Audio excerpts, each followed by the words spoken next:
सर्वप्रथम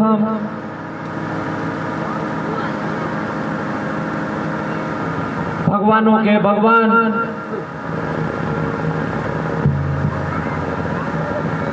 हमारे कुल में जन्मे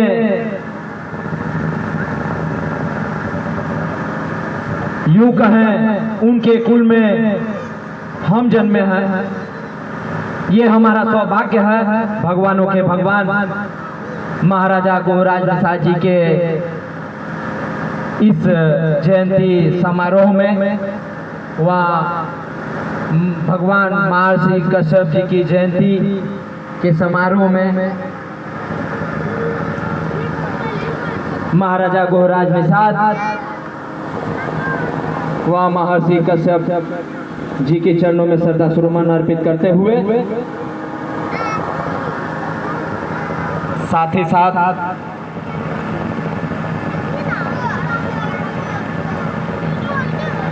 मछुआ मल्ला 22 गांव समुदाय समिति का भी हार्दिक स्वागत अभिनंदन करता हूं, जिन्होंने हमें उस लायक समझा इस मंच के माध्यम से रूबरू होने के लिए, हमारी बातें आप तक पहुंचाने के लिए इस मछुआ समुदाय समिति का भी हार्दिक वंदन करता हूं। हमारे मंचासीन सभी अतिथिगण, आज इस कार्यक्रम के मुख्य अतिथि सम्मानित बड़े बुजुर्ग गार्जियन स्वरूप इस घोसी लोकसभा के पूर्व प्रत्याशी रहे श्री मुखराम साहनी जी का मैं हार्दिक अभिनंदन करता हूं। इस कार्यक्रम के विशिष्ट अतिथि इंजीनियर राजेंद्र साहनी जय साहब का भी हार्दिक अभिनंदन करता हूं, क्योंकि इस कार्यक्रम में उन्होंने अपना योगदान दिया, यहाँ उपस्थित रहे। चूँकि उनकी तबीयत थोड़ी बहुत खराब होने के कारण वो हम और आप लोगों के बीच में नहीं हैं, उनका भी हार्दिक वंदन करता हूँ। इस कार्यक्रम के संयोजक सम्मानित श्री रामबचन निषाद जी, इस कार्यक्रम के संचालन कर रहे राम रक्षा साहनी जी, और इस कार्यक्रम की अध्यक्षता कर रहे सम्मानित श्री चंद्रिका साहनी पूर्व प्रधान जी, आपकी कमान संभाल रहे हमारे आपके बीच उपस्थित राजेंद्र साहनी जी कसरवल कांड, राजेंद्र साहनी जी का भी हार्दिक स्वागत अभिनंदन करता हूँ। इसके साथ ही मैं अपने ग्राम सभा के सम्मानित परम आदरणीय कुशहर साहनी जी का भी हार्दिक वंदन करता हूँ। इसी कड़ी में सभी सम्मानित उपस्थित इस कार्यक्रम की गरिमा बढ़ाने हेतु आप सभी उपस्थित राजेंद्र साहनी जी, रविंद्र साहनी जी, हरिदास साहनी जी, वशिष्ठ साहनी जी, रमाकांत साहनी जी, रमाकांत गोंड जी, राजेंद्र उर्फ नेताजी साहब साहनी जी, धीरज साहनी जी, इस कार्यक्रम के में बढ़ चढ़कर हिस्सा लेने वाले हमारे धीरज साहनी जी का भी मैं हार्दिक स्वागत अभिनंदन वंदन करता हूँ, और उनके सहयोगियों का भी हार्दिक स्वागत अभिनंदन करता हूँ। श्री राम अवतार साहनी जी, दयानंद साहनी जी, भोला साहनी जी, हरिलाल साहनी जी, श्री चंद्र साहनी जी, मुकुरदम साहनी जी, लक्ष्मणपत साहनी जी, राम अवतार साहनी जी, अशोक साहनी जी, श्री राम रक्षा साहनी जी, राम बचन साहनी जी, लल्लन साहनी जी, रामव्रत साहनी जी, विजय साहनी जी, सतीराम साहनी जी, बेचू साहनी जी, खड़क बहादुर जी, श्री ऋषिदेव साहनी जी, बाबूराम साहनी जी, परमानंद साहनी जी, रमेश साहनी जी, मोहन राम प्रवेश साहनी जी, कंचन साहनी जी, सुबा साहनी जी, श्री कृष्ण साहनी जी, बिरा कलाकार हरिमोहन साहनी जी, सदाफल साहनी जी, उदयभान साहनी जी, विनोद साहनी जी, भगवान साहनी जी, रामानंद राजभर जी, राहुल राजभर जी, वह हमारे बीच में उपस्थित अन्य समाज से हमारे मंचासीन हमारे समाज के इस कार्यक्रम की गौरव शोभा बढ़ाते हुए हमारे पड़ोसी हम जिस जिला पंचायत वार्ड में बैठे हैं साथियों, ये वार्ड नंबर 4 है। इसके समीप ही वार्ड नंबर 3 केशवपुर सुल्तानीपुर, वहां से हमारे बीच सुरेश चंद्र राजभर, पूर्व में हमारे वार्ड नंबर 4 के निषाद पार्टी के जिला पंचायत प्रत्याशी, वर्तमान वार्ड नंबर 3 जिला पंचायत प्रत्याशी का मैं हार्दिक स्वागत अभिनंदन वंदन करता हूं। बहुत कुछ न कहते हुए आप सभी सम्मानित साथियों का स्वागत वंदन करते हुए इसी कड़ी में इस कड़ी के चूंकि मैं जिस शख्सियत का नाम लेने जा रहा हूँ, इस कार्यक्रम मेरे वक्तव्य से पहले उनका नाम आना चाहिए, लेकिन उससे भी पहले मेरे समझबूझ उससे भी पहले हम जिस समाज में जन्मे हैं उस समाज का आगे योगदान होना चाहिए। इसलिए सर्वप्रथम मैंने अपने समाज महाराजा गोहराज जी के चरणों में श्रद्धा सुमन अर्पित करते हुए अपना वक्तव्य तो रखा। इसी सबसे पहले बाबा साहब B.R. अम्बेडकर, जिन्होंने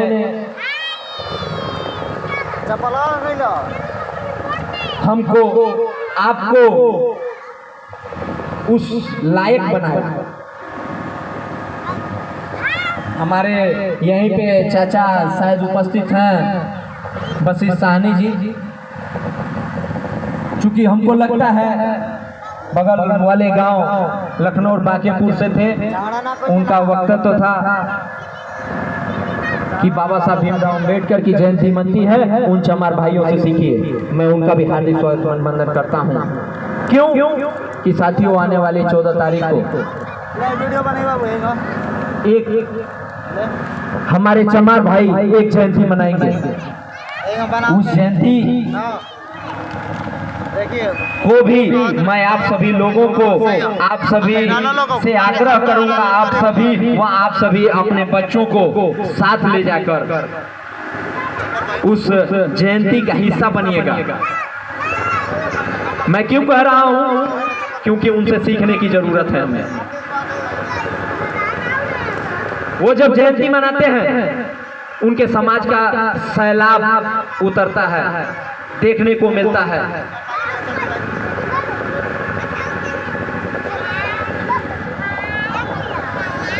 आज जिसकी जयंती हम मना रहे हैं,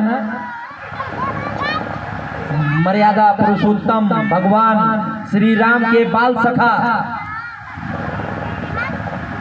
महाराजा गोहराज निषाद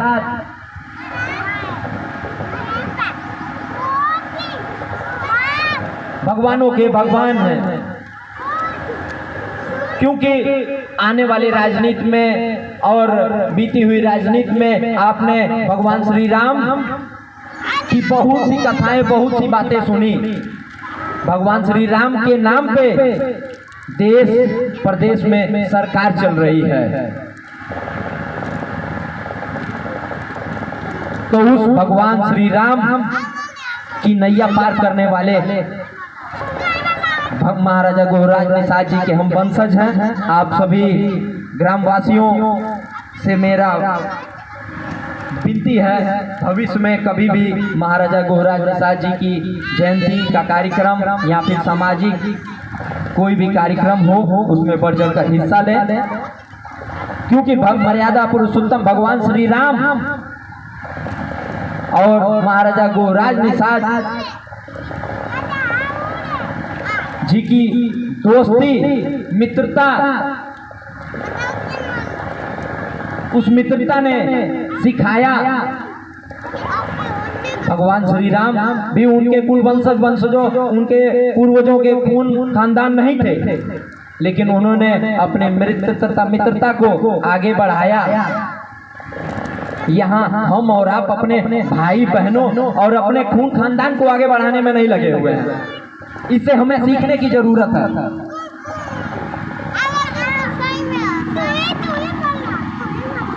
इस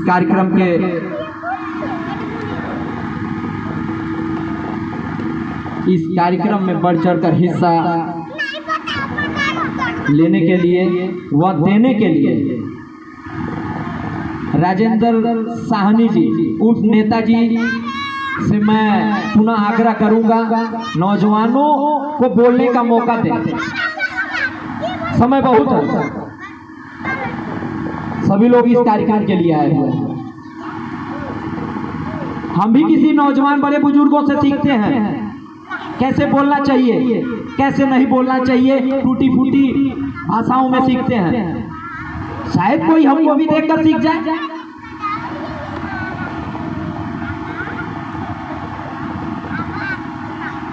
मैं इस कार्यक्रम में बढ़ चढ़कर हिस्सा लेने वाले अन्य समाज, इस प्रधान, इस गांव के वर्तमान प्रधान मैं अजीत कुमार मौर्य जी का भी हार्दिक स्वागत और अभिनंदन करता हूं, जिन्होंने इस वर्तमान प्रधान से साथियों मेरे समाज के कुछ लोगों को तो ही सीखना ही चाहिए। उन्होंने हमारे इस सामाजिक कार्यक्रम, हमारे इस महाराजा गोहराज जी की जयंती पे बढ़ चढ़कर हिस्सा लिया है। जो भी उनसे हो सका उन्होंने योगदान किया। मैं उनका हार्दिक स्वागत और अभिनंदन वंदन करता हूं, क्योंकि साथियों आज के डेट में कोई हर एक व्यक्ति चाहता है मैं बढ़ चढ़कर हिस्सा लूं, लेकिन इस पॉकेट से 1 रुपए ना खर्चा हो। आर्थिक मदद बहुत बड़ी मदद होती है, उससे भी बड़ी मदद श्रम योगदान की भी बहुत बड़ा योगदान होता है। लेकिन आपने आर्थिक और श्रम योगदान भी दिया, इसके लिए भी मैं आपका हार्दिक स्वागत और अभिनंदन करता हूँ। इस जयंती हमारे इस जयंती मनाने का उद्देश्य उनके तस्वीर पे पुष्प अर्पित करना नहीं है साथियों। इससे कुछ न कुछ सीखना चाहिए। हमारे मुख्य अतिथि भी कुछ कहेंगे महाराजा गोहराज जी के बारे में, लेकिन इसी कड़ी में मैं बार बार कहता हूं साथियों, इसके पहले भी तमाम मुझे मंच साझा करने को मिलता है। मुझे अन्य समाज व हमारे समाज से भी मंच साझा के लिए, उसमें वक्तव्य रखने के लिए हमें मौका मिलता है। मैं उस हर एक महफिल में, हर एक समाज में मैं कहता हूं साथियों, अपने बच्चों को पढ़ाइए, इस कलम की ताकत बहुत है साथियों। आप तमाम साथी आज के डेट में सोशल मीडिया से जुड़े हुए हैं। आप सभी साथियों ने देखा, तमाम समाज के लोग यूपीपीसीएस की तैयारी कर रहे थे। तमाम समाज के लोग, तमाम समाज के बच्चे बड़े ने उसमें अपनी पोस्ट प्राप्त की। उसी कड़ी में हमारे इस मऊनाथ भंजन जिले के हमारे समाज से जन्मे यूपीपीसीएस, जो बहुत बड़ी परीक्षा होती है साथियों, बहुत बड़ी परीक्षा होती है, जिसमें उस यूपीएससी के जरिए, उस यूपीपीसीएस के जरिए डीएम, एसडीएम, नायब तहसीलदार, बीडीओ चयनित किए जाते हैं। हमारे मऊ जिले के एक शहादतपुरा के हमारे एक बड़े या छोटे जो भी कहें, हमारे एक भाई ने यूपीपीसीएस में चयन हुआ है। मैं इस मंच के माध्यम से हमारी आवाज उनके कानों तक न पहुंचती हो, लेकिन हमारे समाज के बीच में पहुंचनी चाहिए। मैं उस राकेश निषाद जी का भी हार्दिक स्वागत अभिनंदन करता हूं। हमारे समाज उस यूपीपीसीएस की कड़ी में आपने नायब तहसीलदार की पोस्ट हासिल की, ये हमारे समाज के लिए बहुत ही गौरव का पल है। मैं एक बार चाहूंगा आप सभी लोगों से कि उस अपने उस समाज के उस बालक के नाम से, उनके माता पिता के योगदान के नाम पर एक बार तालियां हो जाए, क्योंकि उनके माता पिता ने इस कलम की ताकत को समझा। कलम की ताकत क्या होती है? जब वो हमारे समाज का गौरव, हमारे समाज का बेटा नायब तहसीलदार बनकर गया है, और जब हम और हमारे समाज और अन्य समाज जिस भी तहसील का नायब तहसीलदार वो हमारे समाज का बालक बनेगा, उस कुर्सी पे विराजेगा। हर एक समाज के लोग हर एक मामलाओं को लेकर उस नायब तहसीलदार के सामने बैठेंगे, अपनी बातों को रखेंगे, अपनी समस्याओं को हल निकालने के लिए जाएंगे।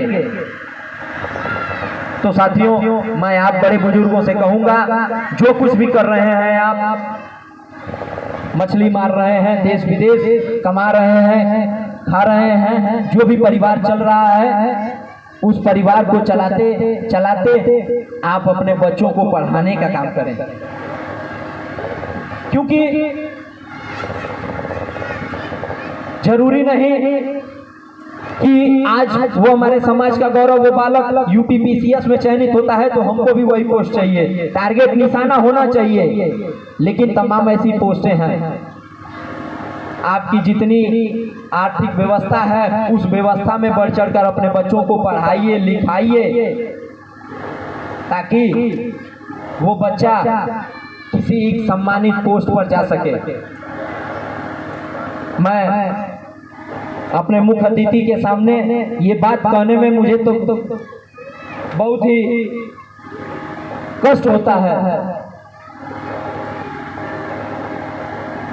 मैं अतिथि महोदय जी, मैं इस उम्र में जब मैं अपने जिले की कचहरी में जाता हूं, और पहले भी जाता था, जब मैं इस राजनीति में नहीं आया था उसके पहले भी जाता था, जब तहसील में मैं घुसता था तो हमारे समाज के बहुत ही कम, यूं कहिए ना के बराबर वकीलों की गिनती होती थी।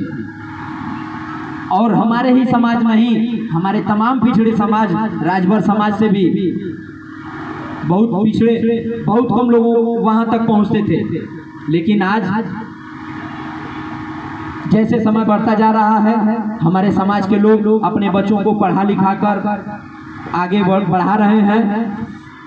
उस तहसील, उस मऊ जिला कचहरी में भी हमारे समाज के कुछ वकीलों की संख्या बढ़ रही है। सोशल मीडिया पे मैं देखता हूँ गोरखपुर जिला हमसे बहुत आगे है। तमाम हमारे नौजवान साथी इस कड़ी में आगे बढ़ते हैं, समाज की सेवा भी करते हैं और अपना घर परिवार चलाने के लिए एक सम्मानित एक एडवोकेट का लोगो लेते हैं, अपने तमाम समाज के कामों को आगे बढ़ाते हैं। हर एक फील्ड में हमको आजमाना चाहिए।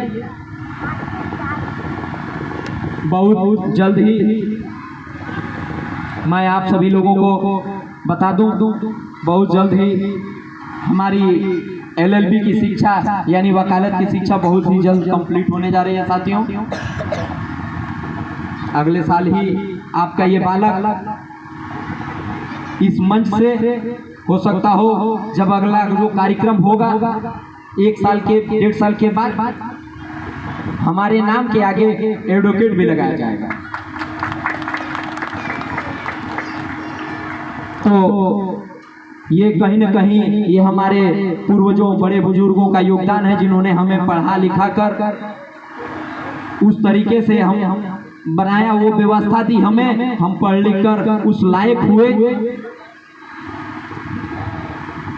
हम आपके बीच कुछ बिंदुओं पे प्रकाश भी डाले बहुत कुछ नहीं मेरे, मैं देखता हूँ बहुत से नौजवान साथी, हमारे समाज के ही बहुत से नौजवान साथी राजनीति में भागीदारी ले रहे हैं, उनको भी अग्रिम बधाई कि जो अपने समाज की अगुवाई कर रहे हैं। मैं तमाम अपने समाज के तमाम नौजवानों, बड़े बुजुर्गों जो अपने आप को कहते हैं मैं सामाजिक हूँ, समाज सेवा करना चाहता हूँ, मैं उनसे कहूँगा समाज सेवा करिए, हर एक चुनाव में अपना भागीदारी दीजिए, लेकिन समाज सेवा ईमानदारी से होनी चाहिए। लोगों की दुख पीड़ा को ईमानदारी से रखिए, किसी चीज से मत डरिए। ये समाज, अपने समाज में ही 5 उंगलियां हैं, इन 5 उंगलियां, ये 5 उंगलियां बराबर नहीं होती हैं। होती हैं कि नहीं होती हैं? नहीं होती हैं, लेकिन ये होती भी हैं। इनमें से अगर इस मुट्ठी को अगर आप बंद करेंगे, ये 4 उंगलियां बराबर हो जाएंगी। मेरे इस वक्तव्य का मतलब है आप एकत्रित रहिए, अपो दीपो भवा, खुद का प्रकाश बनिए। जब तक आप अपने बच्चों को आगे का रास्ता नहीं दिखाएंगे, सही तरीका नहीं दिखाएंगे, किसी का, मैं वशिष्ठ चाचा को मैं बहुत बहुत धन्यवाद देना चाहता हूं, जिन्होंने हमारे समाज को हमारे मुंह पे तमाचा मारा है। क्यों मारा है? क्योंकि हमें चमार भाइयों से भी सीखना चाहिए। उनकी जब जयंती मनती है, जयंती बहुत धूमधाम से मनती है, और संख्या तो मत पूछिए, संख्या तो बहुत होती है। तो आप संख्या भी बढ़ाइए। हमारे समाज का कार्यक्रम है, बहुत ज्यादा ना कुछ कहते हुए पुनः मैं एक बार आप सभी लोगों का हार्दिक स्वागत अभिनंदन वंदन करता हूं। जो भी मुझसे जो भी त्रुटियां हों उसको मैं हाथ छोड़कर माफी भी मांगूंगा। मुझसे जो भी वक्तव्य तो गलत निकला हो। और इसी बीच में हमारी कुछ माताएं बहनें यहाँ बैठी हुई थी, उनमें से कुछ उपस्थित हमारी 1-2 महिलाएं भी बैठी हुई हैं, और जो भी महिलाएं उपस्थित हुई हैं और जिन बड़े बुजुर्गों, नौजवान साथियों, माताओं बहनों के कानों अगर मेरी आवाज पहुंचती हो, आप सभी लोगों का हार्दिक स्वागत अभिनंदन वंदन करता हूं। धन्यवाद। जय निषाद राज।